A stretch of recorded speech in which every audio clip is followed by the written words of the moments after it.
Olá, olá, meus amigos! Estamos de volta aos nossos estudos sobre atos processuais. Esse é o sétimo bloco dos estudos sobre atos processuais. Um estudo que é extenso, como dá para perceber, mas extremamente importante para você concurseiro, razão pela qual nós temos trabalhado com bastante cuidado cada um dos pontos referentes aos atos processuais. Nós já falamos sobre conceito, natureza jurídica, forma, lugar, tempo e no último bloco conversamos sobre a contagem dos prazos processuais. Um tema que é, de certa forma, maçante, um tema com muita informação, devemos ter extremo cuidado, facinho de errar em prova, facinho de errar na prática processual, a contagem dos prazos. Por isso, reservei um bloco só sobre contagem, mas na parte final da nossa aula, nós colocamos todo esse conhecimento teórico, conhecimento legislativo em exemplos e eu espero que tenha ajudado, que tenha auxiliado você nos seus estudos e tenha dado aí um esclarecimento sobre a aplicação das regras de contagem de prazo do novo CPC. Isso nós vimos no último bloco. Agora, nesse sétimo bloco, nós terminamos esse estudo inicial sobre atos processuais, né, trabalhando a possibilidade de renúncia do prazo, também respondendo à questão se o juiz tem os seus pronunciamentos subordinados a prazos, falando sobre prazos de serventuário, sobre preclusão, né? Concluiremos, então, esse estudo sobre atos processuais, ao menos no que toca a conceito, natureza jurídica, forma, tempo e lugar. Por que eu digo isso? Porque na aula seguinte, nós começaremos um novo módulo, onde trabalharemos a comunicação dos atos processuais. Citação, intimação, carta precatória, carta rogatória, carta de ordem, carta arbitral. Então, passaremos a falar sobre nulidade dos atos processuais. Beleza? Ok? Então, vamos lá, sem mais delongas. Nós falávamos sobre prazo, especificamente sobre a contagem do prazo. E agora, para encerrar o assunto, nós temos aí alguns pontos que merecem ser destacados. Primeiro, e eu pergunto para os senhores, a parte pode renunciar um prazo processual? O que você acha? A parte pode renunciar um prazo processual? Me parece evidente que sim. Afinal, se o prazo processual, ele se demonstra que ele aparece aqui como um direito da parte, parece evidente que, se assim quiser, ela pode renunciar. Não vejo muita razão para isso. Mas se é da vontade da parte, ela pode renunciar. Então, professor, sim, a parte pode renunciar o prazo processual. Beleza, tá certo.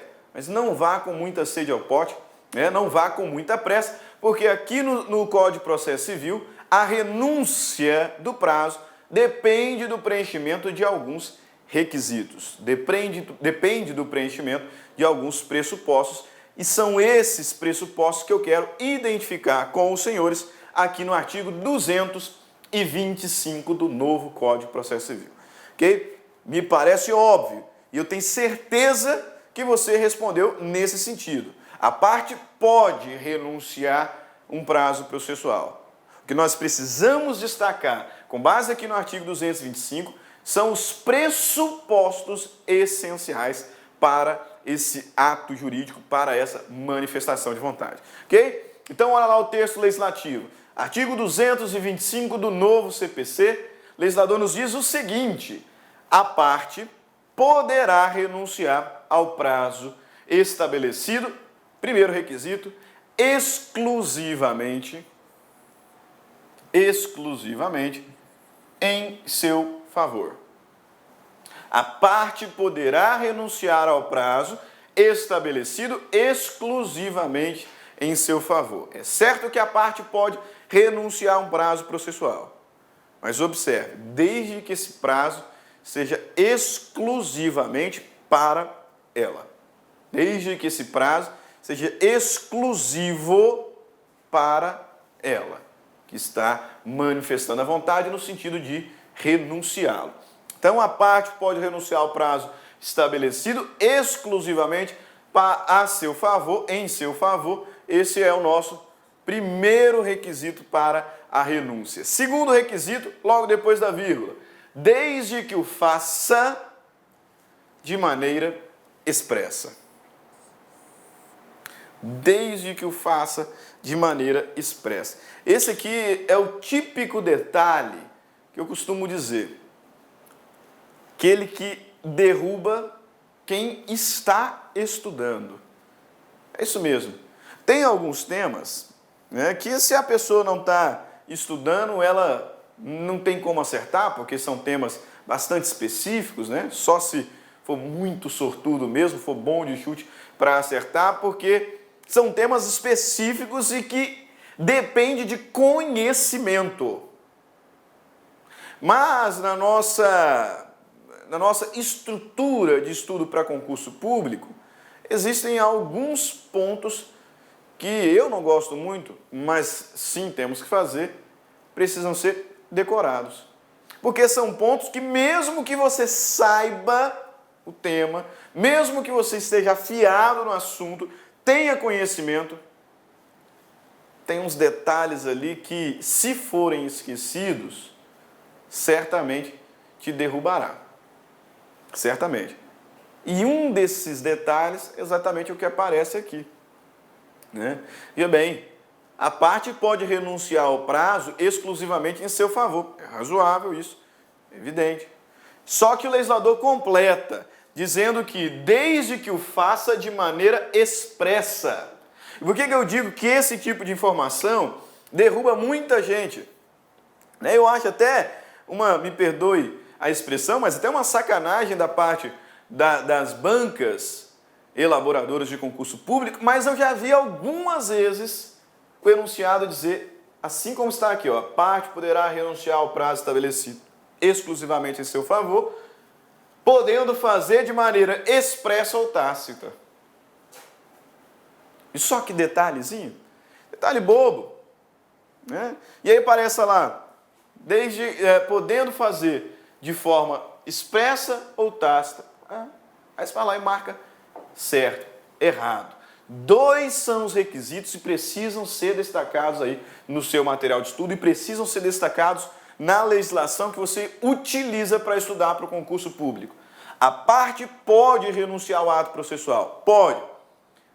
Desde que seja um prazo exclusivamente em seu favor e desde que o faça de maneira expressa. Não cabe renúncia a prazo processual de forma tácita. Não cabe. Cuidado, porque várias bancas costumam fazer essa pegadinha, dizer que o prazo pode ser renunciado de forma expressa ou tácita. Tácita, não. Tácita, não. De forma expressa, é isso que o legislador nos esclarece aqui através do artigo 225. A parte pode renunciar, poderá renunciar ao prazo, primeiro, exclusivamente em seu favor. Segundo, desde que o faça de forma expressa. Não cabe renúncia tácita. Tá? Aqui rapidinho, são regras específicas sobre prazo processual. E agora, então, vamos para o segundo ponto dessas regras específicas sobre prazo processual e últimas regras sobre prazo processual. E aqui eu chego com mais uma questão. Primeiro eu te perguntei se a parte poderia renunciar. E nós vimos que sim, desde que o prazo seja exclusivamente em seu favor e realizado de forma expressa. Segunda questão que eu tenho para os senhores é se o juiz também se sujeita a prazo para os pronunciamentos processuais. Lá na primeira aula, nós, logo depois de apresentarmos o conceito, natureza jurídica dos atos processuais, apresentamos a classificação tradicional e doutrinária, mas que encontra embasamento legislativo, dos atos processuais. Classificação que se divide em 3 espécies: atos das partes, atos do juiz, também chamado de pronunciamentos do juiz, e atos do escrivão, o chefe de secretaria. Atos das partes, atos do juiz, atos do escrivão. Até por conta das 2 últimas aulas, nós falamos muito sobre prazos para a realização dos atos processuais das partes. Então nós falávamos sobre a parte que foi citada e no mesmo ato intimado para contestar, da parte que foi intimada para manifestar em 5 dias, para manifestar em 10 dias. Ou seja, falamos muito sobre os atos processuais das partes e sobre os prazos que deveriam ser respeitados na realização desses atos. Ok? Beleza. Só que naquela classificação original, tradicional, doutrinária, também legislativa, nós temos os chamados pronunciamentos do juiz, que são 3. Você se lembra? Sentença, decisão interlocutória e despacho. Aí eu questiono os senhores, para o cumprimento desses pronunciamentos, o juiz deve respeitar algum prazo? Imagina que o processo foi concluído para o juiz. E agora ele deve despachar, proferir uma decisão interlocutória, ou proferir até mesmo uma sentença. Existe prazo para que o juiz despache, para que o juiz profira uma decisão interlocutória, para que o juiz sentencie? Ele também, enquanto magistrado, enquanto gestor da relação jurídica processual, enquanto responsável pelo desenvolvimento do processo de ofício. Lembra? Lá nas noções introdutórias, nas normas fundamentais do processo, em que nós aprendemos que a jurisdição é inerte, então ela deve ser provocada, só que o processo se desenvolve por impulso oficial. Quem dá esse impulso é o juiz, por meio desses pronunciamentos: despacho, decisão interlocutória e sentença. Na realização, no cumprimento desses pronunciamentos, o juiz está sujeito a prazo? O que vocês acham? O legislador nos diz o seguinte: sim, para o cumprimento dos seus pronunciamentos, o juiz está subordinado a prazos. A prazos. E são 3, a depender da natureza do pronunciamento. Veja só o que o artigo 226 do novo Código de Processo Civil nos diz sobre o tema. Artigo 226, o legislador diz o seguinte: o juiz proferirá, inciso 1º, os despachos no prazo de 5 dias. Ok?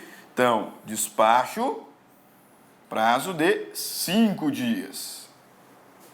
Prazo de 5 dias. Proferirá as decisões interlocutórias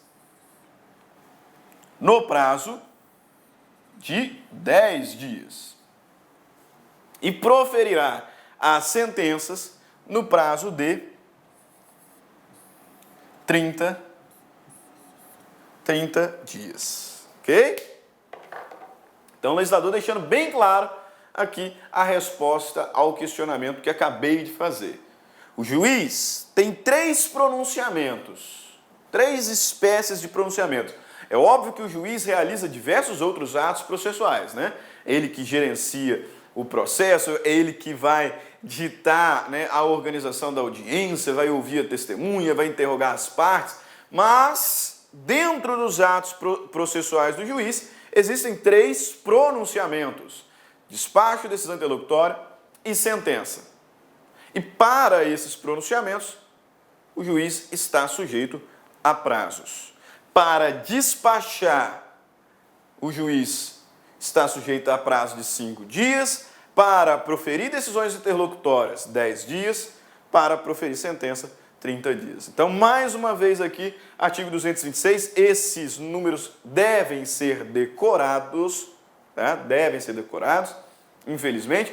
Não gosto muito de decoreba, mas devem ser decorados. O legislador nos diz, o juiz proferirá os despachos no prazo de 5 dias, as decisões interlocutórias no prazo de 10 dias e as sentenças no prazo de 30 dias. 5, 10 e 30. 5 dias para despachar, 10 para proferir decisões interlocutórias, 30 dias para proferir sentenças.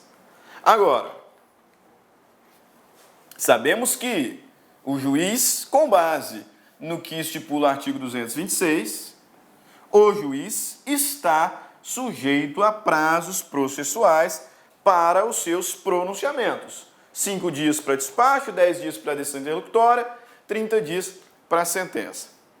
O que eu gostaria de refletir com os senhores nesse momento é sobre o seguinte: o juiz está sujeito a prazo. E se esses prazos não forem observados?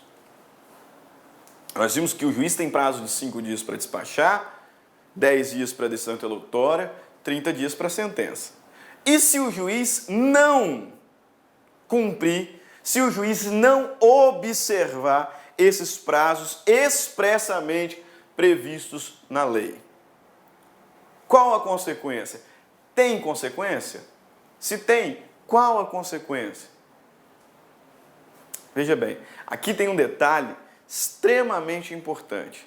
Quando trabalhamos sobre modalidades de prazo, costuma-se falar em prazos próprios e prazos impróprios. A doutrina costuma dizer acerca dos prazos próprios e prazos impróprios. E qual é a diferença essencial dos prazos próprios para os impróprios? A diferença é que os prazos próprios, eles são preclusivos.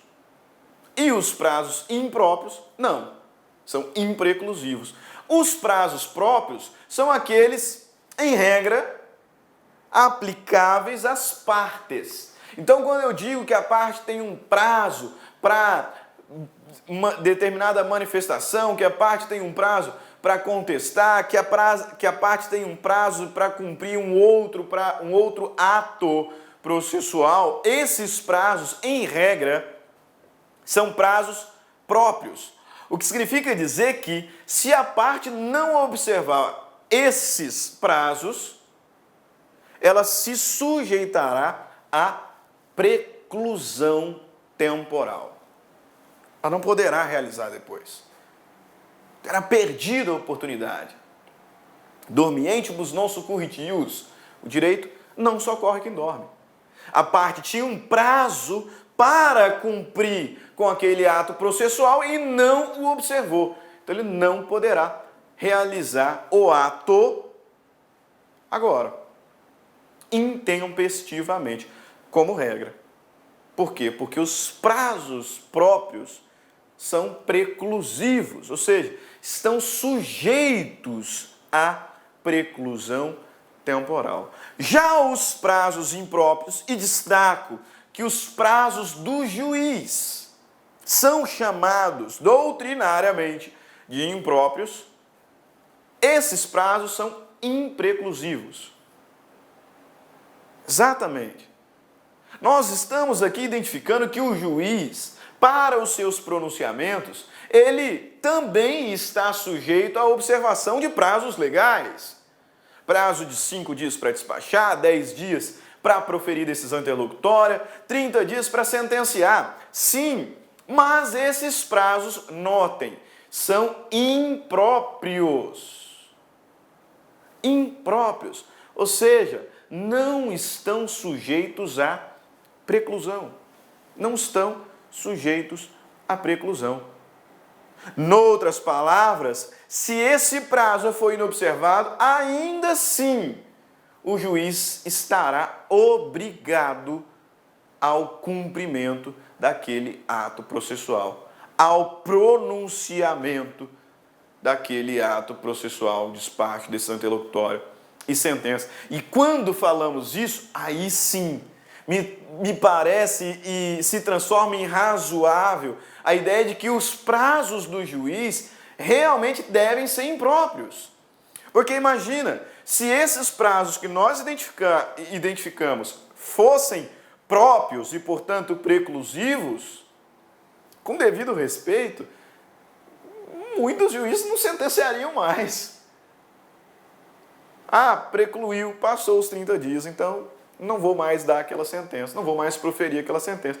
Se é óbvio que não, se aqueles prazos fossem impróprios e, portanto, preclusivos, os únicos que sofreriam os efeitos da inobservância do prazo pelo juiz seriam as partes. As partes é que seriam prejudicadas pela não manifestação, pelo não pronunciamento do juiz no prazo previsto na lei. Então é razoável que esses prazos apresentados não sejam preclusivos, não sejam próprios. Noutros termos, que esses prazos sejam impróprios. Acontece que quando faço essa afirmação, alguns alunos da universidade presencial sempre me questionam: professor, se esses prazos são impróprios e, portanto, não são hábeis a causar consequências processuais imediatas, dentre as quais destaca-se a preclusão, por que esses prazos existem? Por que eu vou falar que o juiz tem 5 dias para despachar, 10 dias para decisão interlocutória, 30 dias para sentença, sendo que se ele não observar o prazo previsto na lei, nós não teremos uma consequência imediata para a relação processual, porque esses prazos não estão sujeitos à preclusão. E essa dúvida fica ainda maior quando passamos a análise do artigo 227. Porque o legislador diz: em qualquer grau de jurisdição, havendo motivo justificado, pode o juiz exceder por igual tempo os prazos a que está submetido. Pô, professor, se os prazos a que está submetido o juiz não são preclusivos, por que ele tem que motivar, por que ele tem que justificar para então poder, por igual tempo, excedê-los? Sempre me questionam em sala de aula: professor, por que esses prazos existem? E mais do que isso, por que o artigo 227 está tratando aqui sobre a motivação, sobre a justificação para que o juiz possa exceder por igual tempo o prazo, sendo que num primeiro momento a inobservância da lei não é hábil a causar consequências diretas ao processo, porque os prazos são impróprios. Esses prazos existem, meus caros, e de fato é verdade que eles não são preclusivos, são impróprios, então não têm aptidão para causar prejuízo imediato ao processo se forem inobservados. Mas se o juiz, sem motivação, sem justa motivação, inobservá-los, isso pode causar consequências, sim. Evidente, quando o legislador colocou esses prazos ali, o objetivo era que o juiz, salvo em situações de justo motivo, e na maioria das vezes tem, né, o caso aí da superlotação do Poder Judiciário, mas esses prazos existem para que o juiz, não havendo justo motivo, cumpra com os princípios da celeridade e da duração razoável do processo. E se injustificadamente esses prazos forem observados, ele poderá sim sofrer consequências. Poderá sim ser responsabilizado. Então não se enganem.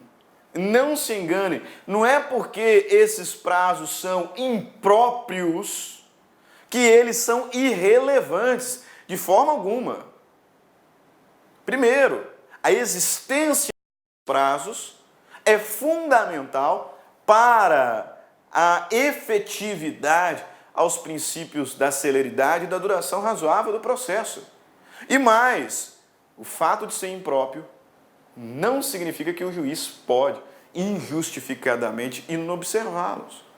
É verdade, são impróprios e por isso não estão sujeitos à preclusão temporal.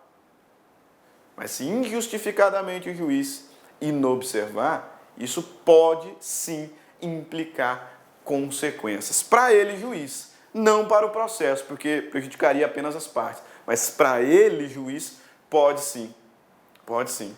Então, o juiz observará, terá esmero na observação desses prazos, né? Inclusive motivando para poder excedê-los por igual tempo, como diz aqui o artigo 227, para não cair no conteúdo do artigo 235. Ok? 235. Vamos aqui fazer uma linhazinha do tempo para você não perder de vista. Artigo 225 fala da renúncia dos prazos. A parte pode renunciar prazo processual, 2 requisitos, desde que seja exclusivamente em seu favor e desde que o faça de maneira expressa. E o artigo 226 identifica os prazos do juiz, dizendo lá, o juiz proferirá despacho no prazo de 5 dias, decisões interlocutórias no prazo de 10 dias, sentença no prazo de 30 dias. Artigo 227 trata da possibilidade de, em qualquer grau de jurisdição, o juiz exceder esses prazos por igual tempo quando tiver motivo justificado. E aí eu disse, esses prazos, cuidado, são impróprios. O que significa isso? Se não forem observados, não causarão, não implicarão em preclusão temporal. Não haverá preclusão temporal. Ah, então por que esses prazos existem? Por que o juiz deve cumprir esses prazos? Porque se não cumprir, pode configurar a situação prevista no artigo 235 com as consequências que o legislador ali elenca. E quais são essas consequências e qual é o conteúdo desse texto legal? Vejamos, artigo 235. Qualquer parte, o Ministério Público ou a Defensoria Pública poderá representar ao corregedor do tribunal ou ao CNJ, Conselho Nacional de Justiça, contra o juiz ou relator que injustificadamente exceder os prazos previstos em lei, regulamento ou regimento interno. Ah, então o juiz injustificadamente descumpriu os prazos previstos na lei, no regulamento interno, no regimento interno, injustificadamente, então qualquer parte, Ministério Público, Defensoria Pública, poderá representá-lo ao corregedor do tribunal ou ao Conselho Nacional de Justiça, ao CNJ, contra o juiz ou relator. Beleza? Parágrafo 1º.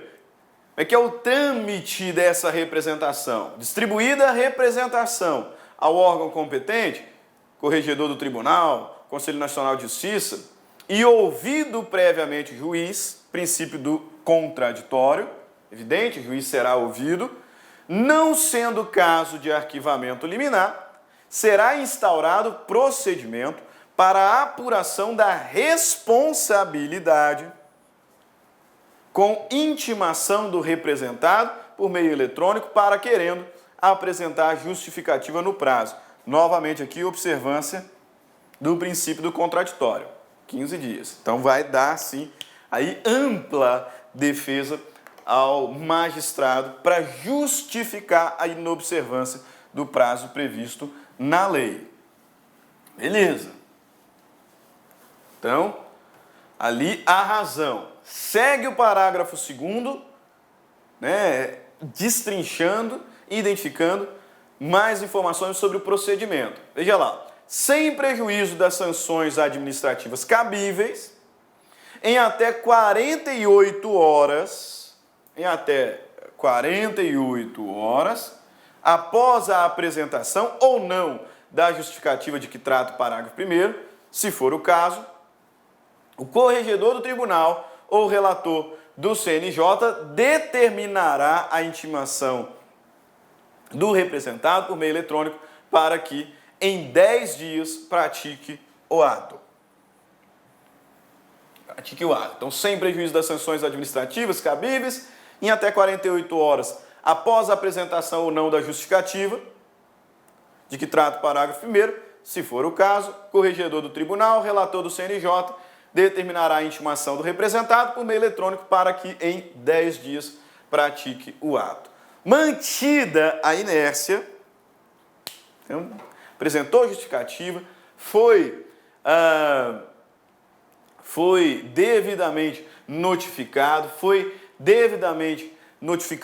para cumprir o ato processual, pronunciamento no prazo aqui de 10 dias, o juiz se mantiver-se inerte, parágrafo 3º, nos diz, mantida a inércia, os autos do processo serão remetidos ao substituto legal do juiz ou do relator contra o qual se representou para a decisão em 10 dias. Ok? Então, grave.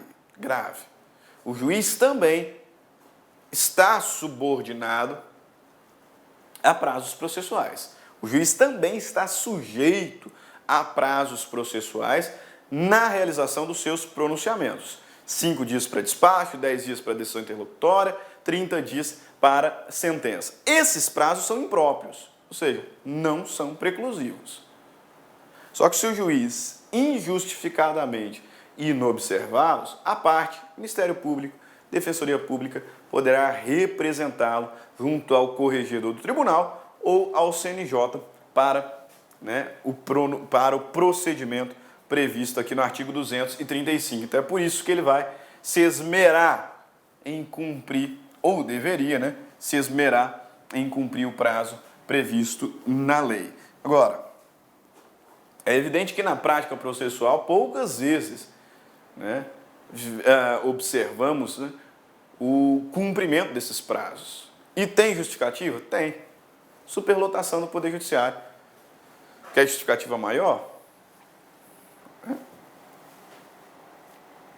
Tanto de processo que tem no Poder Judiciário. Realmente fica muito difícil cumprir os prazos previstos na lei. E mais, lá no início do novo CPC, o legislador fala sobre a ordem cronológica de deferimento, de pronunciamento do juiz, O novo CPC, lá nas normas fundamentais, ele estabelece uma novidade, inclusive, que é a ordem cronológica para o proferimento das decisões. Se há uma ordem cronológica lá no início, e aqui ele tem que cumprir com um prazo a contar da conclusão, fica muito difícil de cumprir esses prazos previstos expressamente na lei. Por isso, para você concurseiro,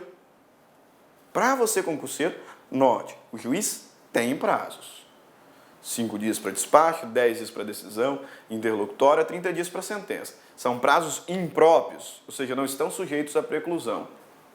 Se injustificadamente o juiz descumpri-los, ele poderá, então, se sujeitar a esse procedimento previsto no artigo 235 do novo CPC. Se o juiz tem prazo, se as partes têm prazo, é evidente, os serventuários também têm prazos para o cumprimento de suas atribuições. E o legislador expressamente trata o assunto no artigo 228 do novo CPC. Ok? Eu confesso, esse pedacinho da nossa aula não tem escapatória, pessoal. É decorar. Tá? É decorar. A parte da matéria já disse que eu costumo afirmar para os meus alunos, tanto na faculdade quanto em preparatórios presenciais para concurso público. É uma parte da matéria que derruba aluno bom. Olá, meus amigos, tudo bem? Sou o professor Luiz, desculpa interromper essa sua grande videoaula, mas muitos de vocês estão perguntando, professor, e o PDF dessa aula? Onde que está o PDF dessa aula? Atenção, o PDF dessa aula, a gente pede uma pequena contribuição aqui para a nossa plataforma da Lá Concursos, né? Olha só, atenção, todos os PDFs, não só dessa aula, mas todos os PDFs que eu falo que é do curso do TJ, da playlist da Lá Concurso TJ Pará 2019, né? Mais o Personal Coach. O que é o Personal Coach? É a nossa ferramenta pedagógica, ou seja, você pode assistir também esse vídeo, tá, lá na plataforma através do Personal Coach. Personal significa pessoal e coach significa treinador. Você vai ter um treinador pessoal aqui, a gente vai controlar você, a gente vai ranquear, nós vamos acompanhar o seu desempenho. Professor, quanto custa os PDFs e mais o Personal Coach? Apenas R$ 29,90 é o preço aí dessa pequena contribuição desse projeto aí da Lá Concurso, ok? Forte abraço, já, tchau. Derruba aluno bom porque é decoreba. A parte pode renunciar? Pode, desde que o prazo seja exclusivamente em seu favor e o faça de forma expressa. O juiz está sujeito a prazo? Tá. 5 dias para despachar, 10 dias para decisão interlocutória, 15 dias para sentença. O prazo é impróprio. Os serventuários estão sujeitos a prazo? Estão também. E aqui, mais uma vez, temos que decorar. O legislador vai dizer, incumbirá ao serventuário remeter os autos conclusos no prazo de 1 dia. Já lá, no que toca à conclusão, incumbirá ao serventuário remeter os autos conclusos no prazo de 1 dia. E os demais atos processuais, executar os atos processuais no prazo de 5 dias, contado da data em que houver concluído o ato processual anterior, se lhe foi imposto pela lei, ou contado do momento em que tiver ciência da ordem, quando determinada pelo juiz. Então, veja lá, serventuário. Tem prazo? Tem. Prazo para remeter a autos conclusos, 1 dia.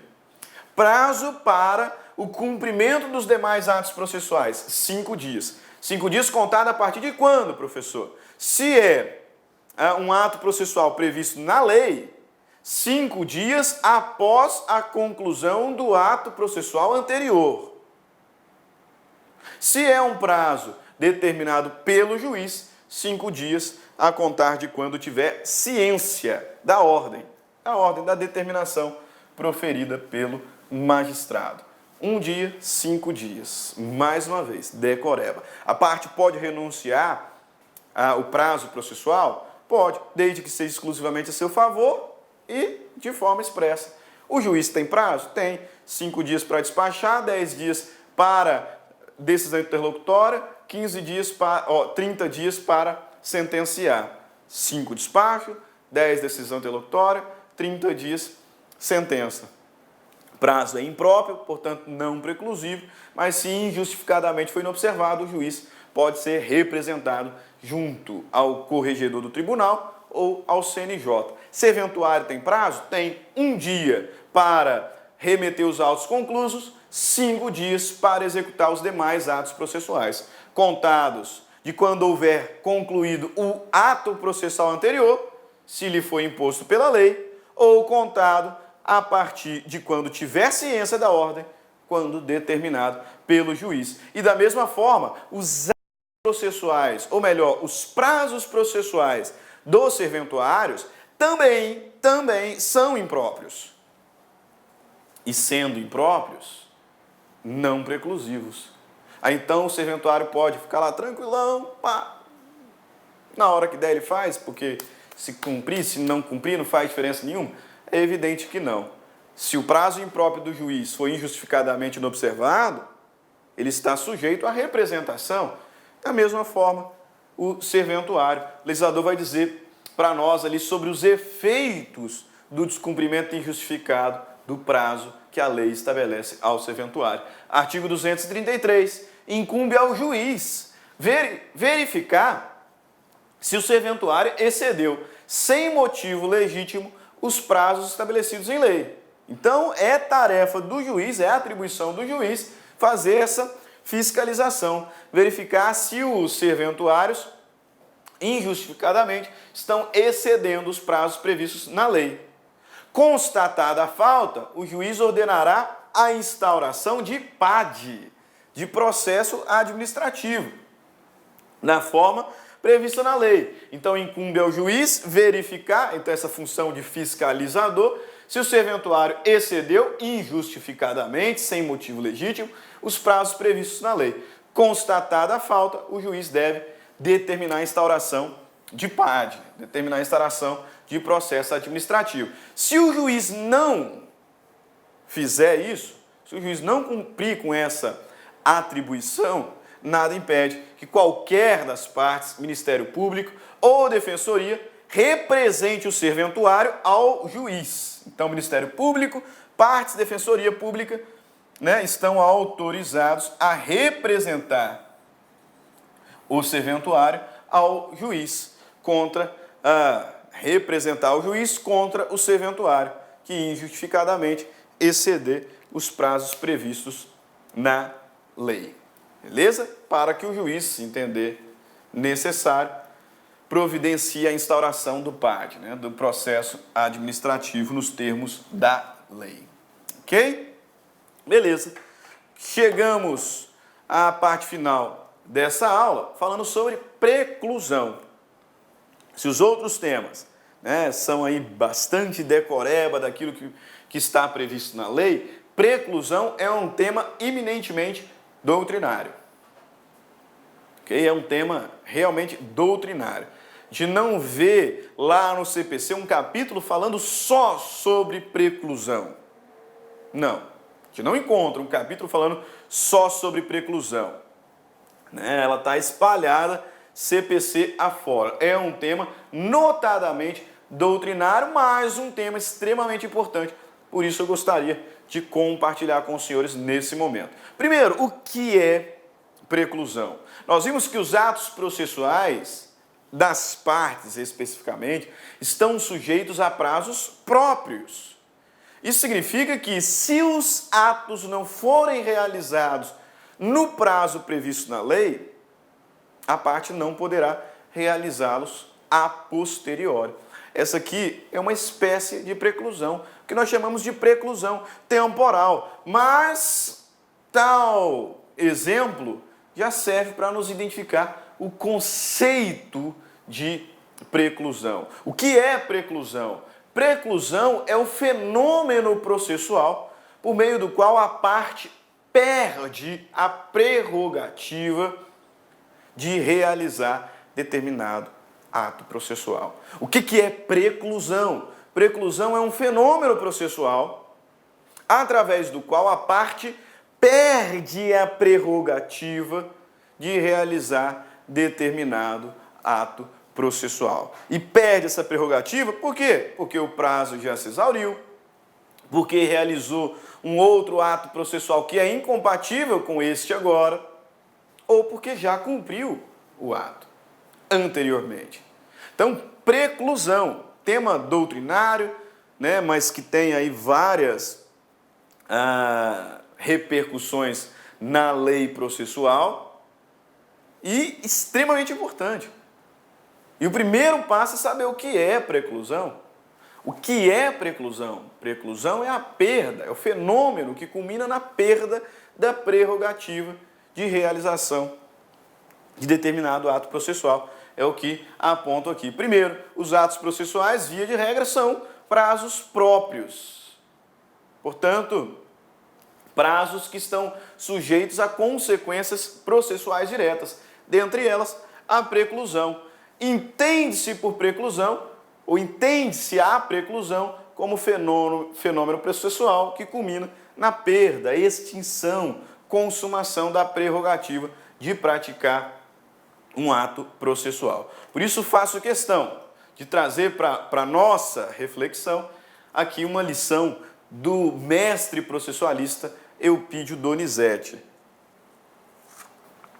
Brilhante explicação dele, por isso quero compartilhar com os senhores. Veja lá, Eupídio Donizete, no curso didático dele, 2016, página 439, ele diz o seguinte: as partes são atribuídas faculdades, ou seja, tem a liberdade para praticar ou não um ato processual. Também são impostos ônus e deveres. Por exemplo, tem a faculdade de apelar da sentença. Se não interpuserem, incide o ônus consistente no trânsito em julgado da decisão. O ônus decorre do fenômeno da perda da faculdade de praticar um ato processual ou renová-lo, que é o que a gente chama de preclusão. As partes têm faculdades, ônus e deveres. Isso nós temos visto ao longo das últimas aulas. Faculdades, ônus e deveres. Se a parte não realiza determinada faculdade, pode, dentro do prazo previsto na lei, pode culminar aí algum ônus. Então a parte tem a faculdade de apelar da sentença. Se não apelar, a sentença transitará em julgado e ela não poderá fazê-lo a posteriori. Então o trânsito em julgado será consequência desse fenômeno processual, que é a preclusão. Brilhante explicação do professor Eupídio Donizete. Ok? Tradicionalmente, temos 3 espécies de preclusão. Tradicionalmente, temos 3 espécies de preclusão. Quais são? Preclusão lógica, preclusão consumativa e preclusão temporal. Então, já sei o que é preclusão. Preclusão é o fenômeno que culmina na perda, na extinção da faculdade de se exercer determinado ato processual. Preclusão, fenômeno processual que culmina na extinção do direito, da prerrogativa, da faculdade de cumprir determinado ato processual, e importa-nos identificar que tradicionalmente existem 3 espécies de preclusão: preclusão lógica, consumativa e preclusão temporal.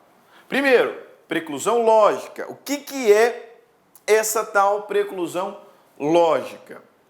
A preclusão lógica acontece quando a parte realizou determinado ato processual e mais adiante ela pretende realizar um outro, só que esse outro ato processual é incompatível com o primeiro. Ela não pode realizá-lo. Preclusão lógica. Se ela já realizou um ato processual e esse segundo é com este incompatível, então não pode realizá-lo. Preclusão lógica. Por isso afirmamos que a preclusão lógica é aquela que decorre da incompatibilidade do ato que se pretende realizar com outro já realizado. Já realizado. É lógico que ela não pode realizá-lo agora. Por isso, preclusão lógica. Professor, dá um exemplo para melhorar. Melhor exemplo que temos sobre preclusão lógica se encontra lá no artigo 1000 do novo CPC. Olha o que o legislador nos diz. A parte que aceitar, expressa ou tacitamente a decisão, não poderá recorrer.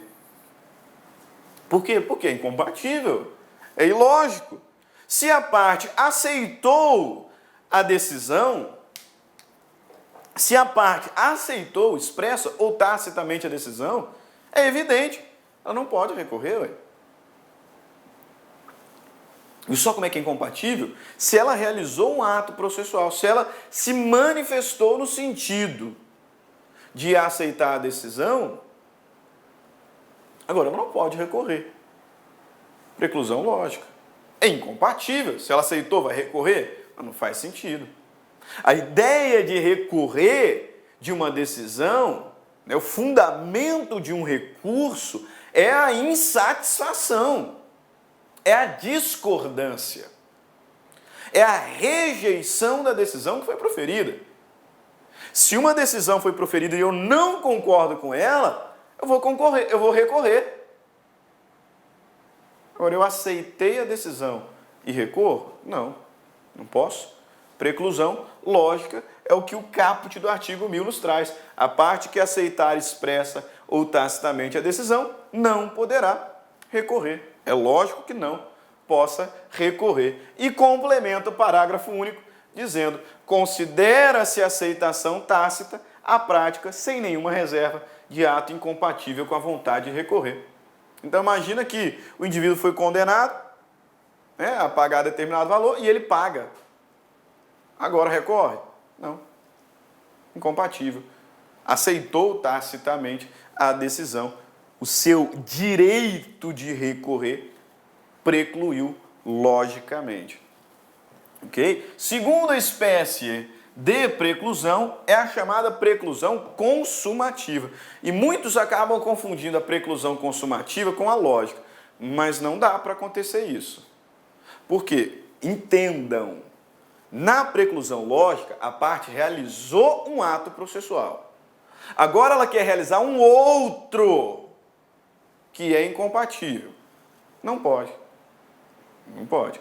Aqui, no contexto da preclusão consumativa, o que nós temos é a perda da prerrogativa de praticar determinado ato, porque este ato já foi praticado.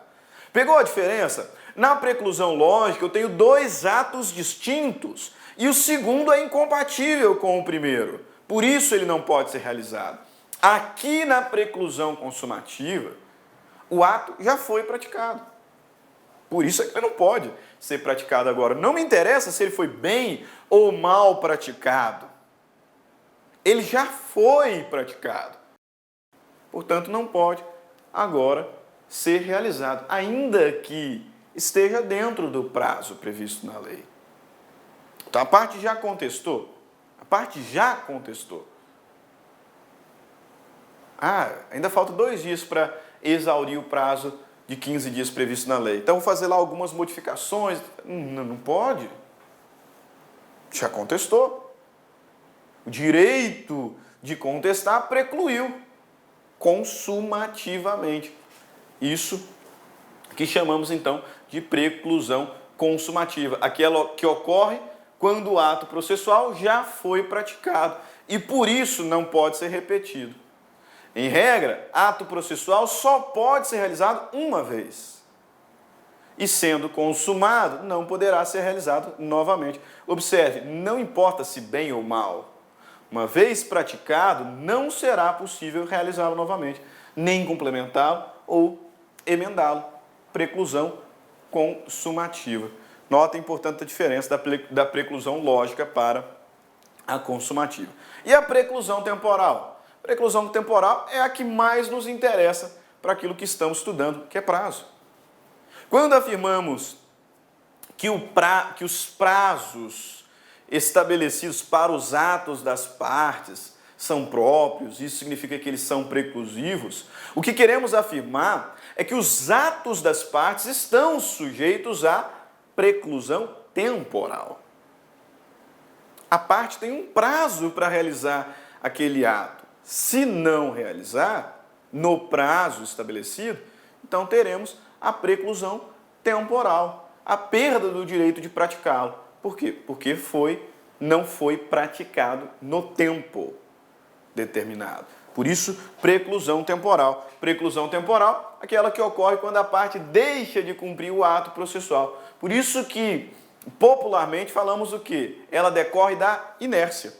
Se a preclusão lógica decorre da incompatibilidade, a preclusão consumativa decorre do cumprimento do ato processual, a preclusão temporal decorre da inércia.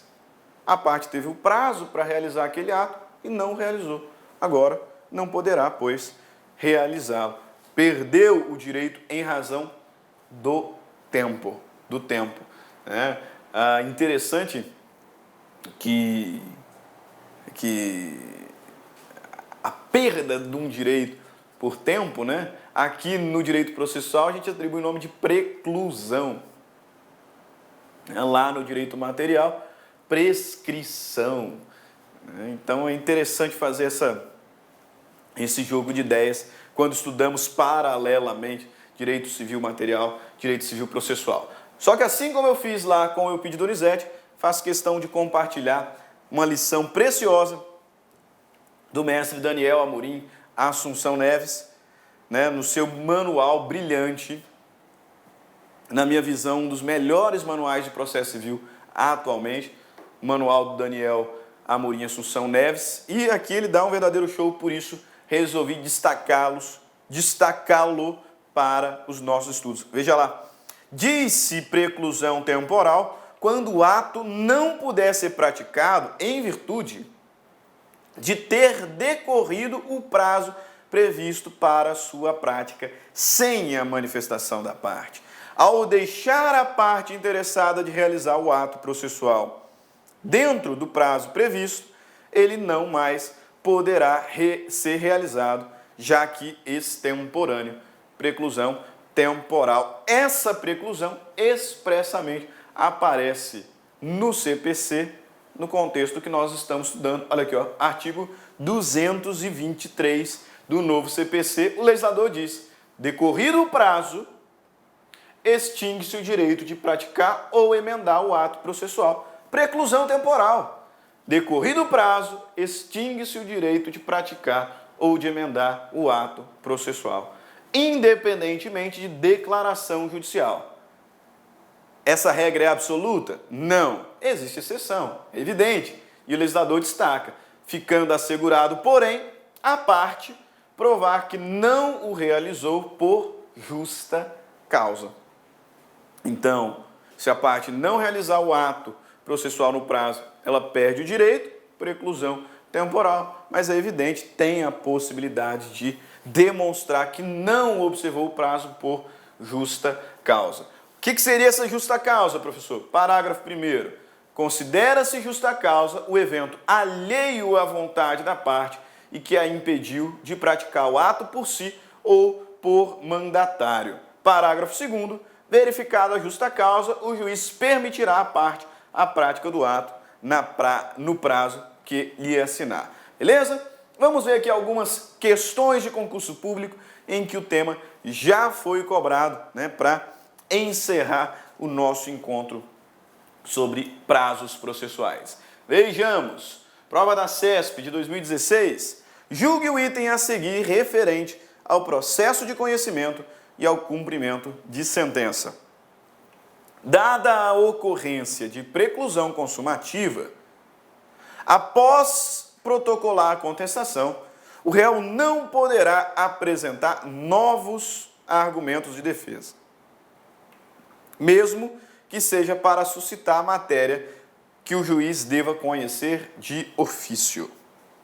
Dada a ocorrência da preclusão consumativa, após protocolar a contestação, o réu não poderá apresentar novos argumentos de defesa, mesmo que seja para suscitar a matéria que o juiz deva conhecer de ofício. E aí?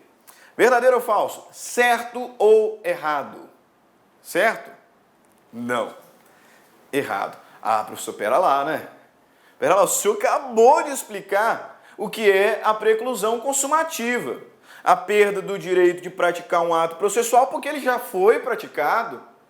E agora vem dizer que essa afirmação está errada? Ora, dada a ocorrência de preclusão consumativa, após protocolar a contestação, o réu não pode protocolar novamente. Realmente ele não pode, mas não é isso que a questão está dizendo. Pelo princípio da concentração, a gente estuda isso ao falar sobre respostas do réu, especificamente a contestação.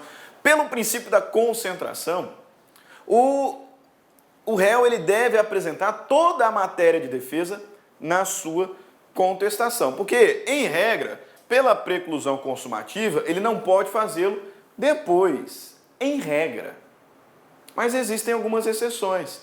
Existem algumas situações em que o réu pode apresentar novos argumentos após o protocolo da contestação. E uma dessas hipóteses diz respeito à situação em que o juiz, as circunstâncias, as matérias que o juiz possa conhecer de ofício. Observe, incompetência absoluta. O juiz poderia reconhecer de ofício. Então, o réu pode alegar a qualquer momento, mesmo depois do protocolo da contestação. Impedimento do juiz. da mesma forma.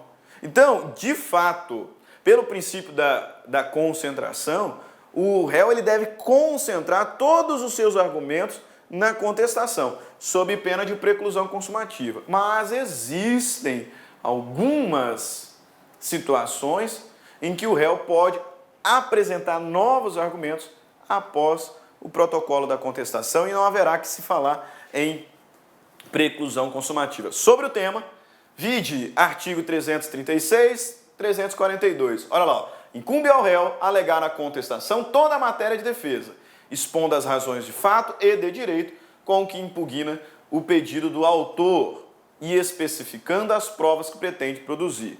Pronto.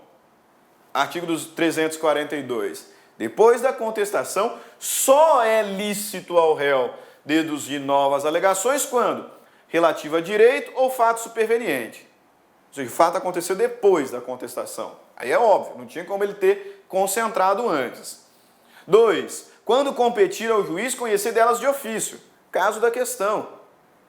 Incompetência absoluta, impedimento, etc. 3. Por expressa autorização legal, puderem ser formuladas em qualquer tempo ou grau de jurisdição, prescrição e decadência, por exemplo. Especificamente, né, tem alguns doutrinadores que não concordam com esse inciso terceiro, né, porque o inciso terceiro estaria falando a mesma coisa do segundo. Né? Se compete ao juiz conhecer de ofício, é porque a lei autoriza a parte a alegar a qualquer momento o grau de jurisdição. Então, alguns chegam a dizer que é preciosismo, mas tem uma situação que eu, ao menos, reconheço, em que o juiz não pode reconhecer de ofício, mas a parte pode, a qualquer momento, alegar, que é a decadência convencional. Decadência convencional. O juiz não pode reconhecer de ofício, mas a parte, por expressa disposição da lei, Código Civil, pode formular a qualquer momento. Próxima questãozinha. Ana apresentou contestação antes do término do prazo previsto. Verifica posteriormente que não incluiu um item defensivo. Requer, ainda no prazo conferido para contestação, o aditamento. Neste caso, não será possível, diante da constatação de preclusão consumativa. Ela já contestou. Não sendo as hipóteses que a lei autoriza a alegação a posteriori, se Ana já contestou, bem ou mal, ainda que no prazo, ela não pode contestar novamente. Por quê? Porque ela já praticou este ato. Cuidado, preclusão consumativa. E não presunção, não preclusão lógica. Preclusão consumativa. Próxima questão. A prova da FGV 2016. Tendo-se iniciado o prazo de 15 dias para contestar uma demanda, o réu apresentou contestação no 8º dia do prazo. Porém, no 14º dia, optou o demandado por protocolizar uma nova peça contestatória, nela deduzindo uma linha defensiva essencialmente diversa daquela exposta na sua primeira peça. Nesse cenário, o juiz deve rejeitar a contestação por preclusão. Agora a pergunta, preclusão lógica ou consumativa? Preclusão consumativa. Ah, professor, mas o enunciado está dizendo que ele pretendia protocolizar uma outra peça contestatória essencialmente diversa. Então, o ato praticado agora é incompatível com o anterior. Isso é preclusão lógica.